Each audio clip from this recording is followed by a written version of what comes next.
राजू एक साधारण आदमी था जो एक छोटे से गांव में रहता था। उसकी दो बीवियां थी, राधा और सुनीता।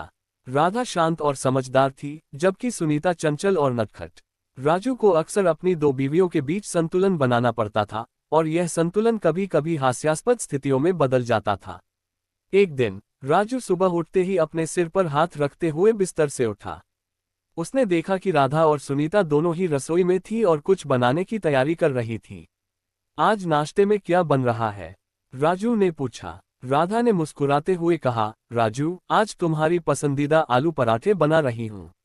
सुनीता ने तुरंत जवाब दिया, नहीं राजू, आज मैंने तुम्हारे लिए पनीर पराठे बनाए हैं। राजू ने सोचा कि अगर उसने किसी एक की तारीफ की तो दूसरी नाराज हो जाएगी। उसने चालाकी से कहा, मुझे तो दोनों ही पराठे पसंद हैं।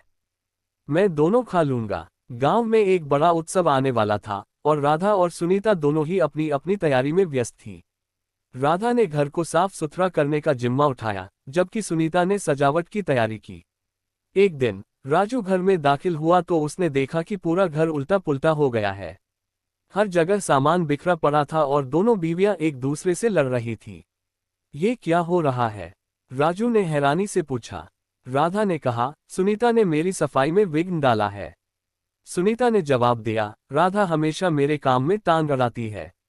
राजू ने हंसते हुए कहा, अरे भाई, त्योहार का समय है, झगड़ा छोड़ो और मिलकर काम करो। एक बार राजू ने सोचा कि वह थोड़ा आराम कर ले। उसने बीमार होने का नाटक किया और बिस्तर पर लेट गया। राधा और सुनीता तुरंत उसकी देखभाल में लग गईं। राधा ने कहा, राजू, तुम्हें गर्म दूध पीना चाहिए, ये तुम्हें जल्दी ठीक कर देगा। सुनीता ने तुरंत कहा, नहीं राजू, तुम्हें तुलसी का काढ़ा पीना चाहिए, ये जड़ी बूटी वाला इलाज है। राजू ने सोचा कि अगर उसने किसी एक का कहा माना तो दूसरी नाराज हो जाएगी।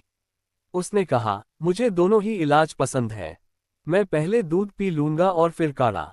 एक शाम राधा और सुनीता ने फैसला किया कि वे दोनों मिलकर राजू के लिए डिनर बनाएंगी। राधा ने दाल बनाई और सुनीता ने सब्जी। जब डिनर का समय आया तो दोनों ने अपने अपने पकवान पेश किए। राजू ने पहले दाल खाई और कहा, वाह राधा, तुम्हारी दाल बहुत स्वादिष्ट है। फिर उसने सब्जी खाई और कहा, सुनीता, तुम्हारी सब्जी भी बहुत लाजवाब है। अचानक राधा और सुनीता ने एक साथ कहा, राजू, तुम्हें किसकी दाल और सब्जी ज्यादा पसंद आई? राजू ने मुस्कुराते हुए कहा, मुझे तो दोनों ही बहुत पसंद है।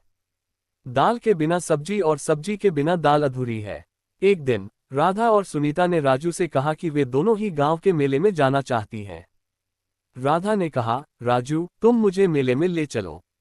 सुनीता ने तुरंत कहा, नहीं राजू, तुम मुझे मेले में ले चलो। राजू ने सोचा कि अगर उसने किसी एक को चुना तो दूसरी नाराज हो जाएगी। उसने चालाकी से कहा, हम तीनों ही मेले में चलेंगे, इस तरह हम सब साथ में मजा करेंगे।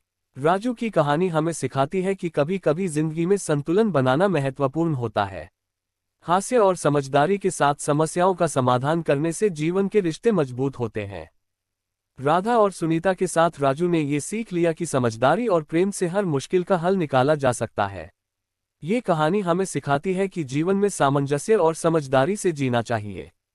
हंसी मजाक और आपसी सहयोग से हम किसी भी चुनौती का सामना कर सकते हैं।